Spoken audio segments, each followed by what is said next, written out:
Kia ora Hawke's Bay, here's your news wrap for Tuesday 7 May 2024. Junior doctors lined Umahu Road outside Hawke's Bay Fallen Soldiers Memorial Hospital, holding placards and signs as they went on strike for 25 hours from 7 a.m. this morning.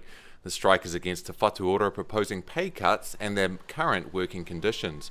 Most junior doctors on strike were due for a pay rise of around 20% in their latest contract, but there were two major issues with what Te Whatu Ora was offering. About 300 doctors working in such areas such as radiation, psychiatry, public health, and those entering GP training would miss out on pay rises. In the picket line this morning, I spoke with two health officers at Hawke's Bay Hospital. Well, I've been up for over 24 hours now and working the last 12 hours, but I've got to get out here this morning and support my colleagues for safer working hours and better pay.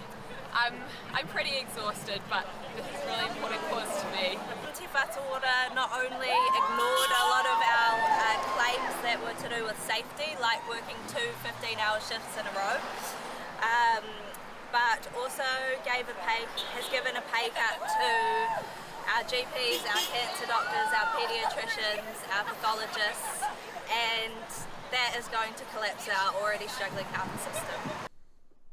A woman in her 60s is in a stable condition at Hawke's Bay Hospital following a crash in Green Meadows yesterday afternoon, a Te Whatu Ora spokesperson confirmed today.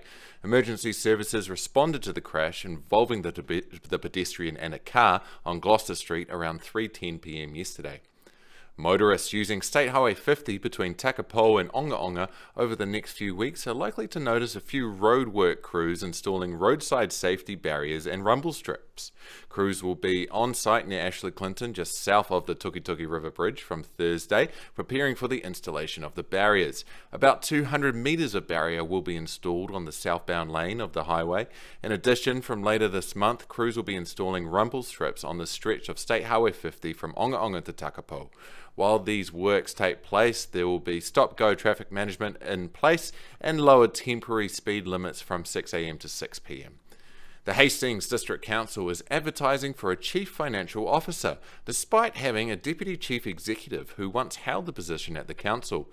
The council has justified the move by saying that quality oversight is needed for the tough financial times ahead, but the Taxpayers Union said that the council seems to be avoiding an obvious area to make savings by right-sizing the executive leadership team, and is instead opting to push further costs onto struggling ratepayers. Work on deconstructing the Tau Moana Showgrounds grandstand will begin next week, following a blessing at the site yesterday afternoon.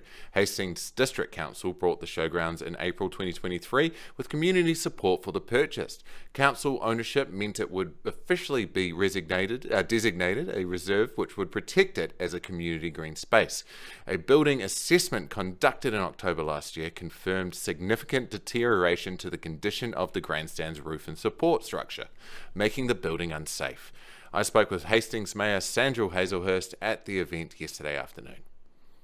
This was the opportunity to think, what does future seating arrangements for all sorts of events look like? And it wasn't going to be a fixed grandstand. It was going to cost a lot of money to strengthen it with earthquake strengthening, and we thought, no, it's best to look at fundraising for different seating arrangements for future events. AMP show, they have temporary seating. Horse of the Year has temporary seating all around, close up to the events.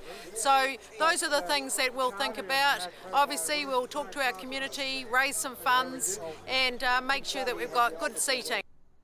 For more on all these stories, head to the Hawke's Bay app or visit hbapp.co.nz. I'm Jack Riddell, and I'll see you tomorrow for more news from Hawke's Bay.